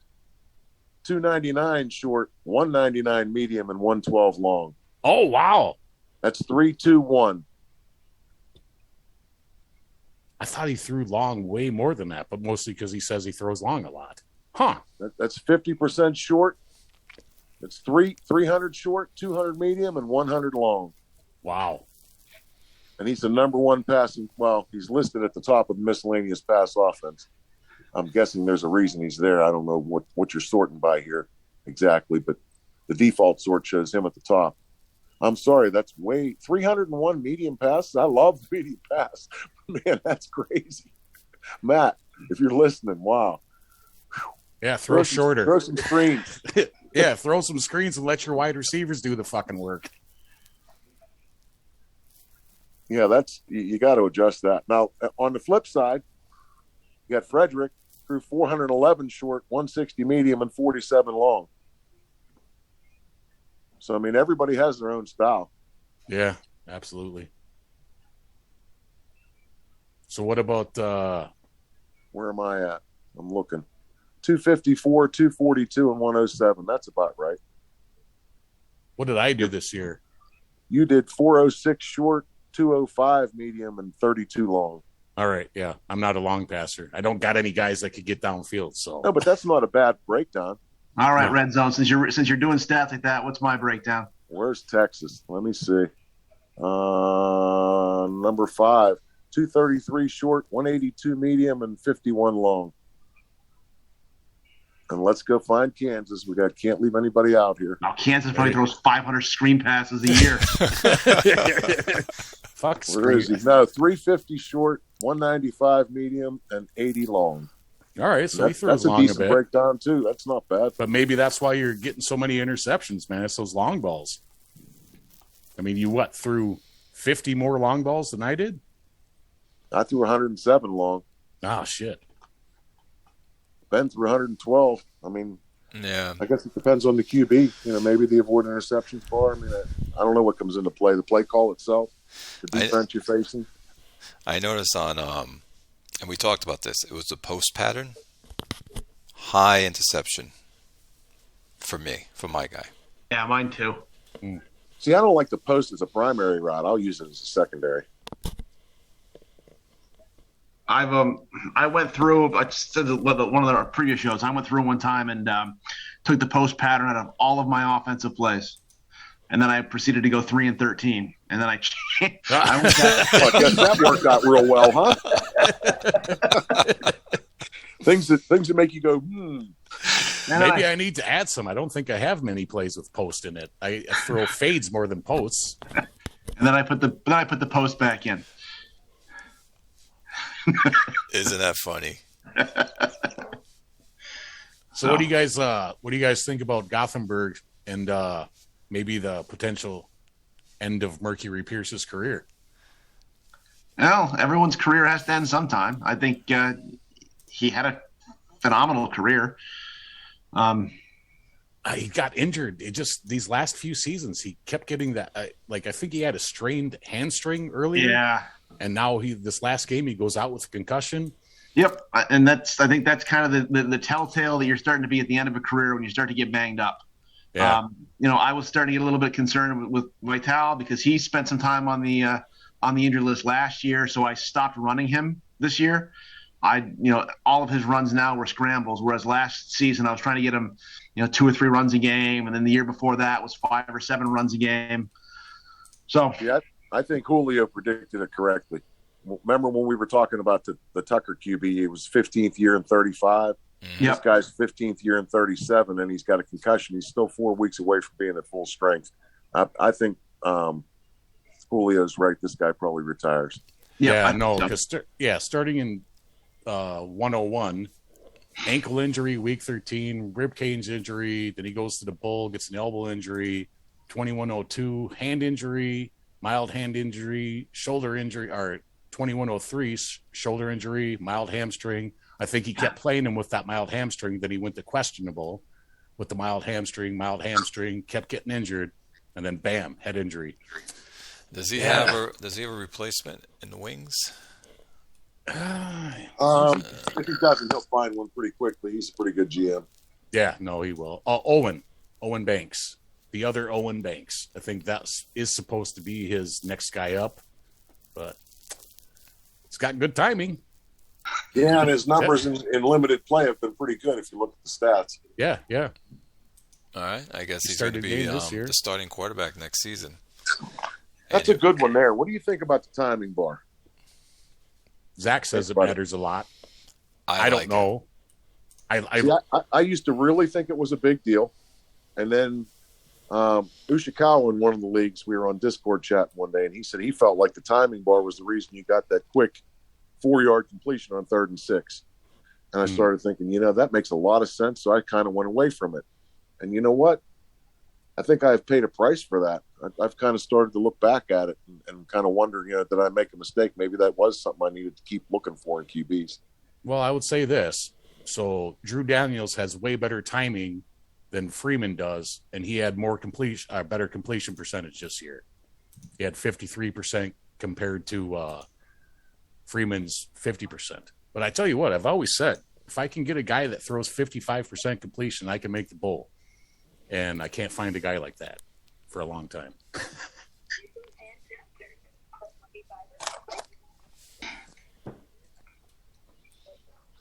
Like we said, quarterbacks are hard to find. Yes, they are. They are. There's no doubt about it. But, sense rush for me is one of the big ones. I don't like being sacked. I don't like being hurried. I like sense rush. And if you can get a sense rush and a scramble ability, then you get like a Monroe guy or a Daniels guy who can run the ball for 44 yards and get a touchdown, Howie. Yeah. Your quarterback being sacked. How did you do this season? Well, a lot better the last couple of seasons.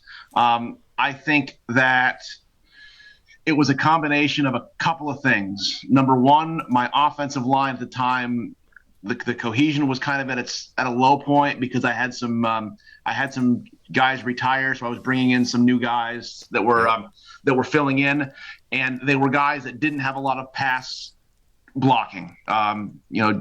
Gerald Hummel he's a run blocker through and through. Like he's got zero pass blocking. So when I plugged him into the offensive line his first time through, that didn't help matters much. But I was also trying to run a lot of play action passes, and I think that plays into it as well. So I got rid of the play action passing, and that seemed to help. And now as the offensive line has matured and got that cohesion back up, sacks doesn't become as much of an issue for me. No, not at all, man. When you were getting sacked, go ahead. When you were getting sacked, Howie, were you fumbling a lot? Yeah. Oh, I think that his my quarterback listed as a red flag, and I think his red flag is that he's got banana hands, because my quarterback fumbles more when he gets hit than those little dummies in practice where they Velcro the ball onto you and send the defensive guys to hit it. Like, if you think about it, though, okay, so 2097, you got sacked 59 times, and Vitali fumbled 12 times. Yeah. What is that, 2099? 63 sacks, 8 fumbles. The last 2 years, man, you figured out the O-line cohesion shit, dude. 20 sacks, 22, 2 fumbles, 3 fumbles. Yep. Wow. God damn, he got sacked a lot. 408, almost 500 sacks in his career. I'm surprised he's still even alive. He's only missed 7 games his entire career. Yeah, and all those games he got hurt running. All those games he got hurt were on design runs for the quarterback. Oh, how do we find the sacks again? Where is it? I'm just looking at like on the website. Go to the roster, click on Keith Vitali, and I call him Vitali too, Holly. Howie. So Vitali. Yeah, he's Italian. Yes, he is. He's got that red flag and everything. So if you go on the into the game and you pull up his player page, you look at his honors. He is second in Texas for time sacks. Who was first? Who's first? Yeah, that was my question. I don't know. I haven't looked that far. The game only goes back so far. Wow, he's second. I feel bad for the guy that's first. What's he got? 500 in his career? 488 right now. Wow, 488. But I think some of those seasons, I was trying to force my team to be something that it wasn't. Right. Like I really, with the quarterback, with his numbers in his prime, even though I didn't have great receivers, I really wanted to throw the ball more, and that didn't work out for me. What was your record last season? I think it was the same. Pretty close to the same thing. Okay. He was 10-6 last season. Yeah. Made it to the conference. 3-13 the year before. I don't know how the fuck you managed that. Yeah, because that really did help. You 20 sacks last season, 22 this season, and you're 11-5 and 10-6. Guys, I'm sorry. I'm going to have to call tonight. Yeah, it's all good. It's okay. Good talking to you. Thanks for putting this together, Clay. Yeah, awesome. RZ, as always, it's a pleasure. Yeah, always a pleasure. Howie and Clay. Thank you. You guys do Thank well. you. See you, Grim. Take it easy, brother. Yeah, it's nice because I know that was a big thorn in your side about being sacked, Howie. Oh yeah. Yeah, but no, I think I figured it was a little bit. I didn't have control over it. Was just bringing in the new offensive lineman, and then the other thing is I was really trying to run way more play action passes than I probably should have been. They've been a killer for me too. Play action passes, they have been. I haven't really run a whole lot of those, and I just, and I think the last couple of years I've been trying to run more. I'll just at least throw a couple in the plan and then run some more screens. And, last year I had more success with it. But again, you bring in a new quarterback, sparks the team, and you can go 11-5. It's like I almost want to switch quarterbacks every fucking year just to see if I can get to the playoffs with them.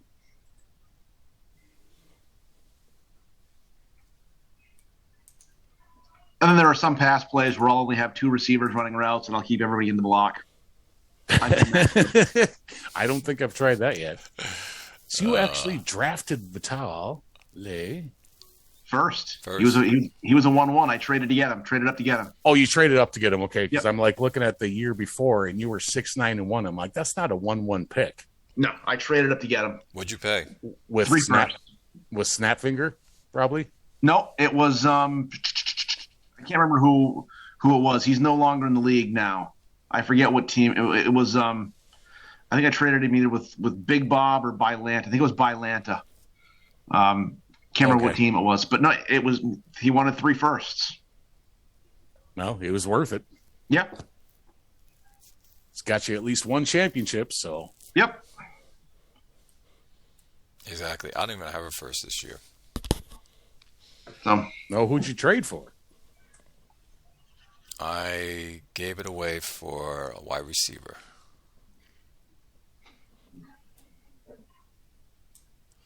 Because Zimmerman's going down. I don't think he's gonna play next season. Oh, Covey. You got Covey. And so No, not Covey. No, it's Cadwell. I Cadwell. think. Yeah.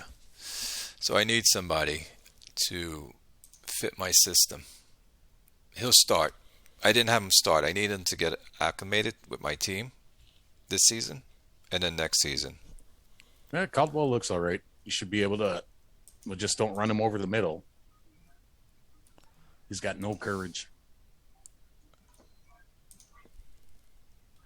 Yeah, he did well. Isaac Garcia has no courage, and I run him over the middle all the time. Really? Yeah. Look at his numbers. He's gave me 1,600, 1,200, 1,200. I tell you what, man, it took me a long time. Like Marvin Franz doesn't have any courage. And the last 2 seasons, I stopped running him over the middle and created him plays to go out. And look what he's done. Wow. Well, maybe there's something else. Adjust the ball? I don't know. But yeah, no, courage guys, I don't run over the middle anymore. well, but another thing that I have with that too is how many of those over the middle routes have resulted in interceptions? That's a good question, Howie. I need to dive into that one. Because I think that it's a combination of, you can run guys over the middle and they can have some success. And you just keep throwing the ball over the middle, they're going to catch balls. They're going to put up numbers. But my question is a combination of that low courage and over the middle is how many times does a receiver give up, quote unquote, give up on a ball because he doesn't want to get, quote unquote, hit. Exactly. And it results in an interception. Yeah, you know what? You make a good point on that one. Clay needs to check the logs because I'm telling you right now, anecdotal, but I stopped running Marvin Franz over the middle, 1,400 yards, 13 touchdowns last year, 1,200 yards, 10 touchdowns this year. No fucking over the middle for Marvin Franz at all. So I know that's one thing that I've worked hard in my playbook to do is to take routes, as many routes out that I can, primary and secondary routes on guys that don't have high courage. Yep. I put the post back in most of my patterns. I don't throw the post very often as a primary or secondary, but the post is one of those check down routes. And that'll be one where a guy with zero courage is running a post route just to go entertain the safety, but he's not a primary or a secondary target. Yeah. That's a good one. I got to look into that. It's funny. There's certain bars that I like in my players that I see do well on my team in my game planning. And so I go after those players for my team. That might not work for other people. Yeah, that's how I built my defense. My defense has a few studs here and there throughout the years, but they're 40, high 40s, low 50s guys. Hey, I'll give you Antonio Owens for 2 firsts, Howie. No. You got your team built, man.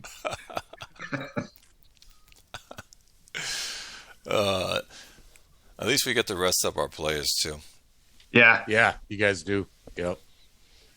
So Hummel went out with a broken collarbone. He was out for 8 weeks, so I had to put Vincent Clem in, my backup tackle. He got turf toe the first game he was starting. Oh. So he played with turf toe the entire season. I just upped mine. Vincent Clem, one of my tackles or my guard. I can't remember what he's playing now. So one season in RZB, I had my stud defensive end get turf toe, and people are like, "Nah, they'll play." He played. He fucking sucked. If anyone gets turf toe, dude, just sit him. No, he played well for me. Clem? Oh yeah. No, I'll go look at him right now. Yeah, because once you get turf toe, it's the whole season. Yeah, it doesn't go away. Sometimes I've seen it go away a couple of times, but for the most part, it's an all-season thing. Yeah, I guess he didn't do too bad. I mean, 30% key run block, 5 sacks allowed. Not bad. Not bad. But you kept playing him, huh? Yeah. Wow. I just put the number of, play injured all the way up to as high as it would go and just kept him in there. Well, maybe O-line's different than defensive end. Defensive end, you got to push off your toe, So you sat him after, and did he ever recover? Grim? Oh, no, I didn't sit him. I played him all season. And the entire season. Okay. Played him. I think it might have been probably 8 games, half the season. Fucking just terrible. Just couldn't get sacks, couldn't get tackles, couldn't do shit, but he was in the game. So it's like, But somebody, like I said, I got that advice. Well, just go ahead and play him, because they'll still play him. Like, all right. Didn't know. And no, he was terrible. So I'm never doing that again. I see, by the way, Harlem back on the rise. You know what, Clay? I was just going to say we need to look at Orlando and Harlem, both 9-7, winning records. Mm-hmm. XCOM's going to do some shit, man. Yes, he is. I see him coming back. He dropped a little, but he's going to come back in. He's got a good rush game, those running backs. He almost had 2,000-yard guys, man. And Mel Mills was a guy that I considered trying to get, but let me look at his stats here and see why I didn't. Because the sense rush sucks. He was going back and forth over quarterbacks as well. I think it was 2 seasons back. He wasn't sure who to play. Nope, and he got, Mel Mills has been there 2 seasons. 42 sacks the first year. He must have shaped something up because he only took 25 this year. So that's got to be probably some O-line cohesion or something, huh? He's got, Cooper Meyer freaking, what's his injury? And that's probably what did him in. Cooper Meyer, turf toe. No. Oh, yeah. Yes. Yep. And he only started 7 games this year. That is the difference. This is why Harlem is not in the playoffs this year. Cooper Meyer out with turf toe after week 7. I'll tell you what. When I was in high school playing football, Deion Sanders was in his prime. Oh, Jesus. And he got turf toe, and he missed like 6 or 7 weeks. And I remember just to all my friends just railing on how big of a pansy that he is. He's a professional athlete getting paid millions of dollars, and he's got freaking turf toe. And then I got turf toe, and it was the worst thing I've ever had in my life. There's nothing you can do with that. It's like a broken toe. The doctor sends you home and say, just let it heal. And now I have an arthritic great toe. It sucks. Jesus Christ, man. And Orlando as well. Those 2 teams are going to be 2 tough teams over there. I think San Antonio is going to come around too. Yeah, Chris is going to pick that shit up, and I'm going to tell him next time we do this, he's got to get the fuck on because he's got all the setups to do it. So, and I was so happy when I'm not never happy to see anybody leave the league, but I was so happy when he left Outer Banks because I did not like facing him twice every single year. Yeah, he's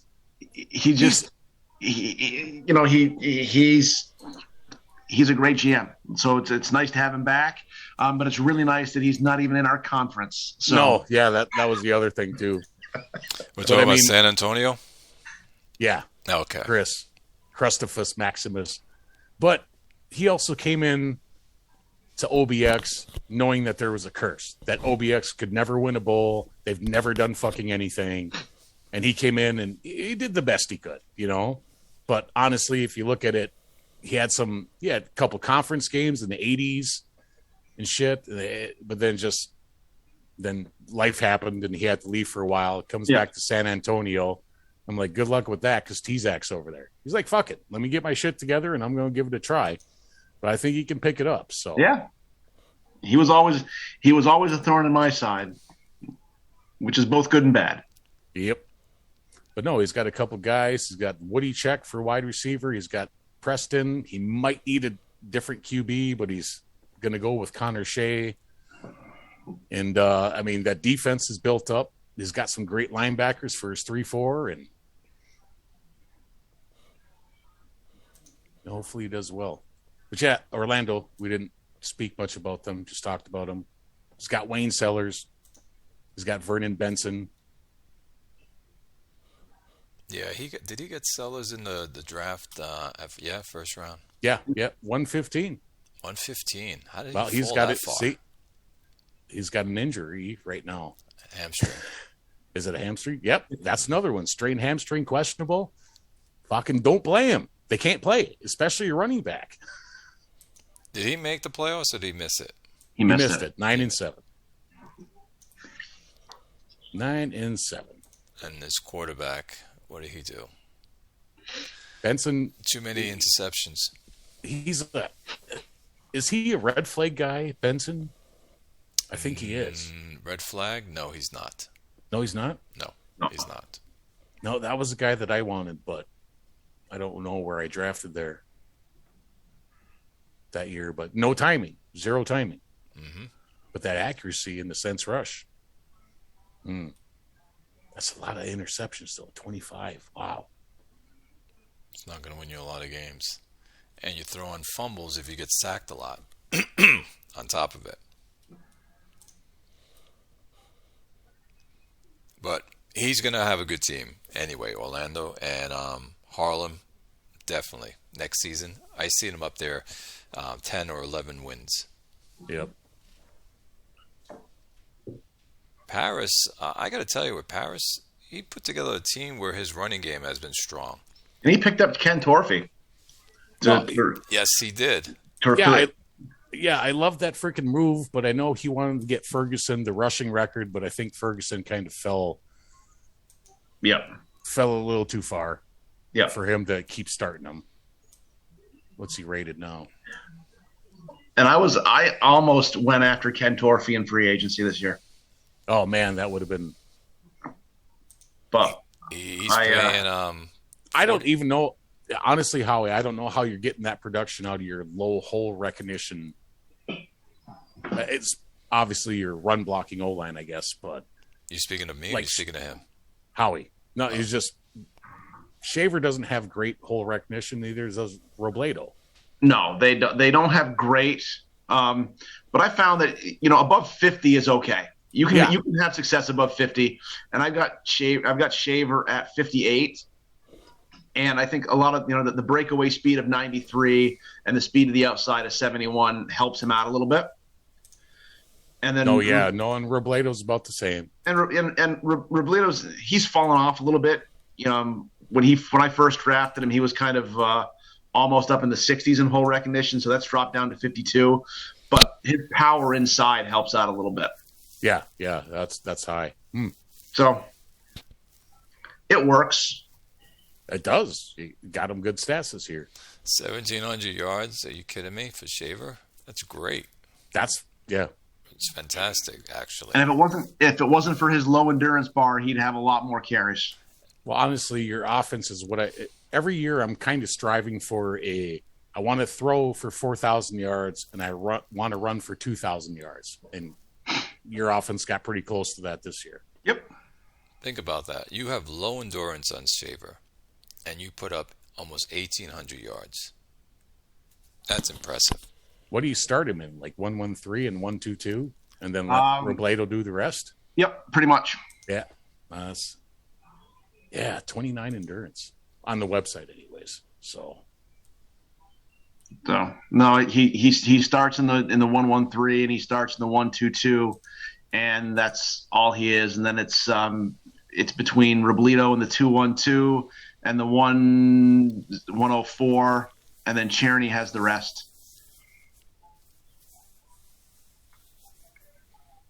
North Plainfield, by the way, their defense. I guess he lost some guys because he always had a great defense. Yep.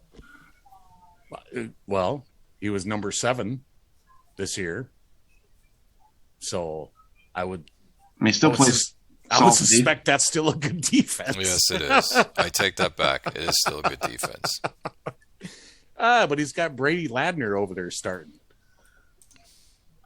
And we all know who that Ladner guy is. Don't confuse him with Spencer. But he's been around the league. Well, he hasn't. He was on Chicago forever until he got the punt. Yeah, he did awful for him. 8 touchdowns, 17 interceptions. I think it's time for a new quarterback. I think it's time for a new offense. But that's North Plainfield. When they've always been defensive since I've been in this league. Cert was here when I came in '56, and they've always been known for that freaking defense.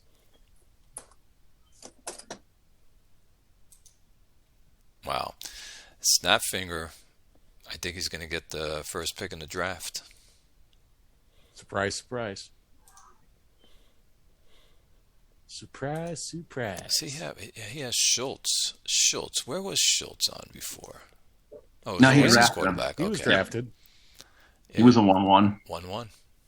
Yep, another blue guy that I would have taken. There's zero reason you're 3-13 with the Stanley Schultz, man. Sorry, ain't bitching. Love Joe. I'm in 2 leagues with him now.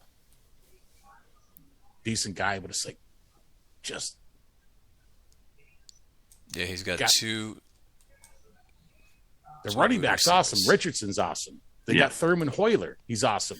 Norm Tatum is awesome. He's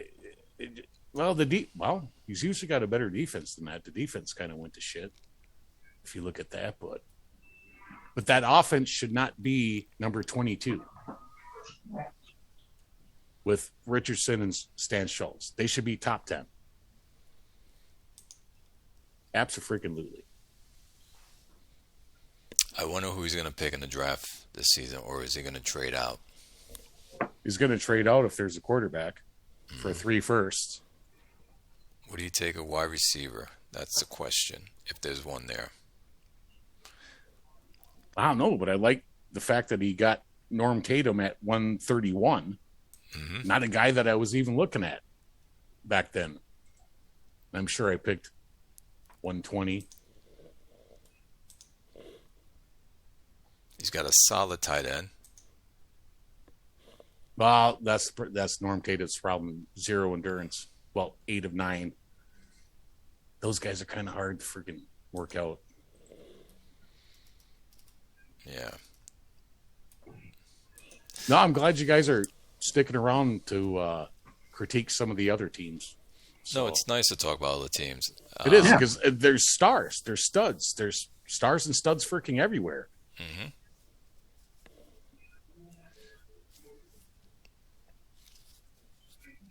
Like Motown, there's a guy in Motown, by the way, I saw. Who was it again? Moontown? Moontown. Why did I say Motown? Moontown. There it is. Shelton, the running back. Yes. He's going to be beast. He's just got to, I think he's got to get rid of Leslie Lake, man. And I thought last season or the season before he said he was done.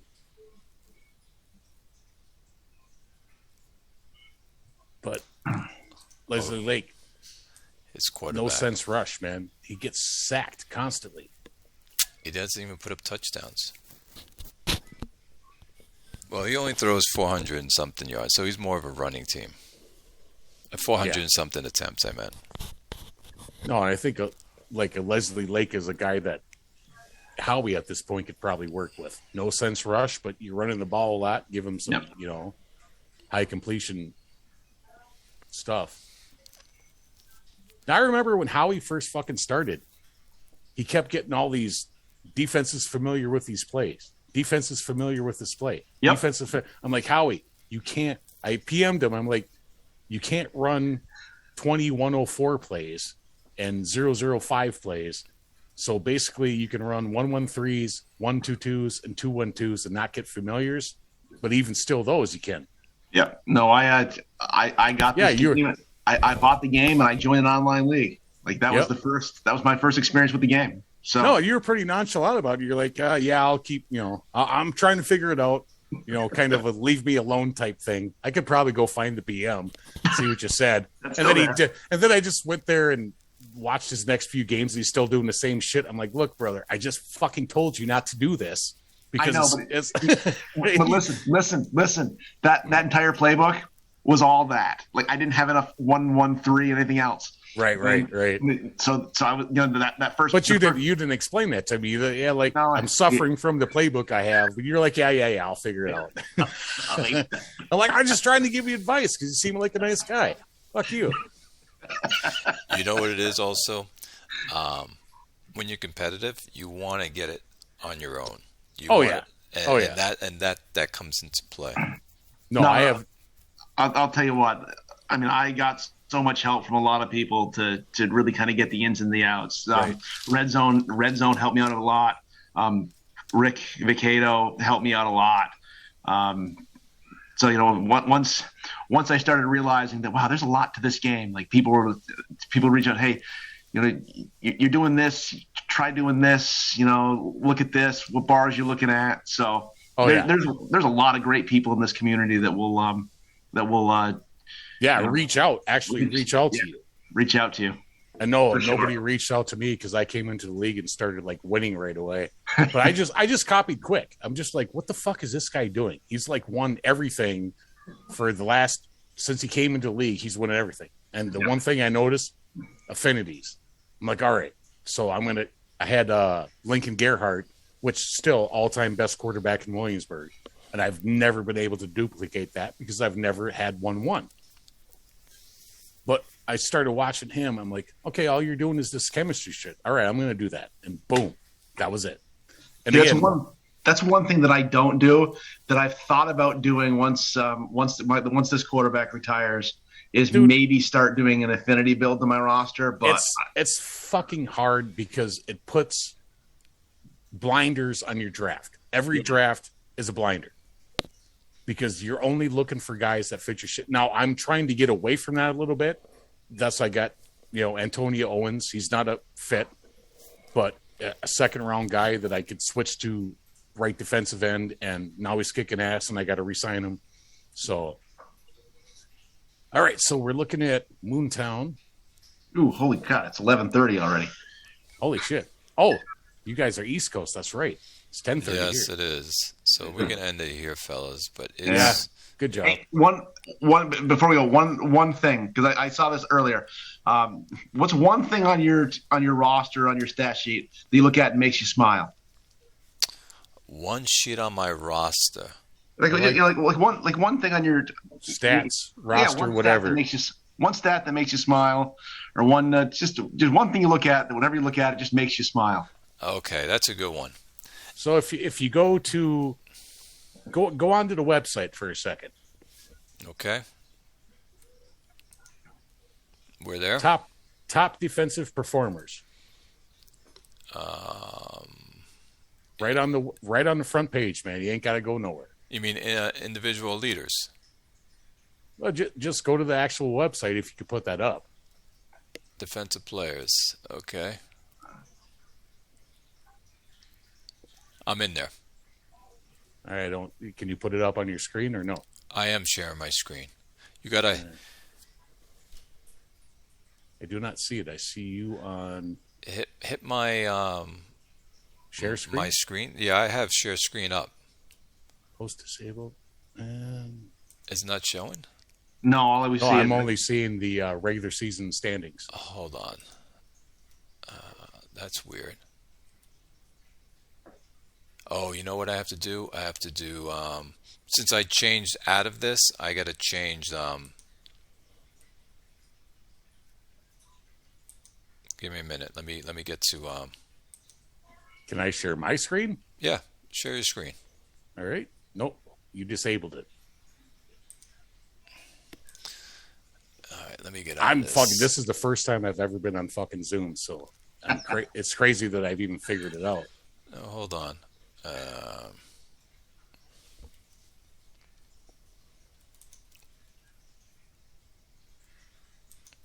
It's now allowing me to get to my controls.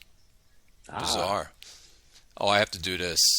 Stop. Okay, there I go. There you go. Now let me do it.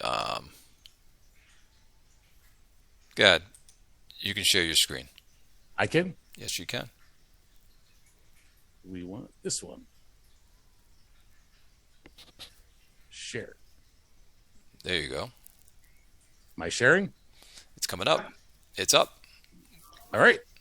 So the things on my team I like. You see the bottom list? Defensive performers? Yep. Mhm. Antonio Gilbert Owens. Fields. And Tony Owens. And for most of my career, I've always had two guys on that fucking list, but they were usually a defensive end and a linebacker. Now I've got that. So that's the proudness of my team. Go ahead and share yours. I'll stop sharing. Those are my boys, man. And they're going to bring us a couple more. Howie, No, you first. me first. Yeah. Okay. Does it have to be for this season? No. No, whatever. Anything. Whatever, man. Mine is quarterback rating. If my quarterback rating is high, that is my stat. There's actually two stats, that and sacks. Those two stats for me are important. Morrison is beast, man, and I'd probably give you 2 firsts for him at this point because I need a fucking defensive lineman. And he's not going anywhere. Nope, and he can't ever. But those two stats, quarterback rating and sacks. All right. Go to my roster. Okay. No, that's not you. Okay. Click on Shannon Tofield. Shannon Tofield. He's my wide receiver. Got him. This season, he's got 3 catches for 3 touchdowns. What? That can't be what you're proudest of, man. No That's fucking way. That's what I smile about. I don't know why. I look at that and I smile. But you got him involved. You got him involved in that. But what's a stat that really gets you going? The one stat about rushing. Vitale this year, for me. Yeah, no, it is. But I look at that, I smile at that. But it's my honestly, it's the rushing yards. Norm Shaver's rushing yards. Yeah, which I still can't believe you did. But again, I'm not really concentrating on your O-line, which are rush based. You know, I mean, 53 whole. And again, you're right, Howie. We work with 50 plus. Anything below 50 is garbage. 50 plus, you can make it with. Yeah, he did. 50. Yeah. Well, mine is showing 53. But look at that route running too. I mean, throw him some fucking damn balls, dude. What do you have him as a whole? I have him as 53 on my side. I have a 48. 48. How about you? Oh, you don't have it up, Brother Grimm? Nope, I got it. Let me get to Texas. What do I see Shaver as? To me, he's a 47 with 51 hole recognition. Think about that. 100 route running though. He needs to be fucking thrown to on first and second down as much as he runs. Third down, he can't do it. He's got no third down catching. Yeah, he's a 73% completion catching. Yeah, But no, he's a big dude. 6 foot 227. I mean, I'm 6 foot and he's like 220 is my playing weight. And he's cheap. For how long? not after this season. He won't be cheap. He'll hold out. You think he'll hold out? Oh, no, he he won't. won't. Hold out. No, he won't. You got signed 3. Well, you got 1,700 yards. Yeah, he's fucking holding out. All right, gentlemen. It was nice talking to you. I got to go. Yeah, brothers. All right, We'll see ya. fellas. It was fun. It was a good fucking show. Thanks for having me, guys. Anytime. I'll talk to you guys later. Yeah, we got to do something next season before the season starts. Sounds good. All right, brothers. Be I'm good. in. See ya.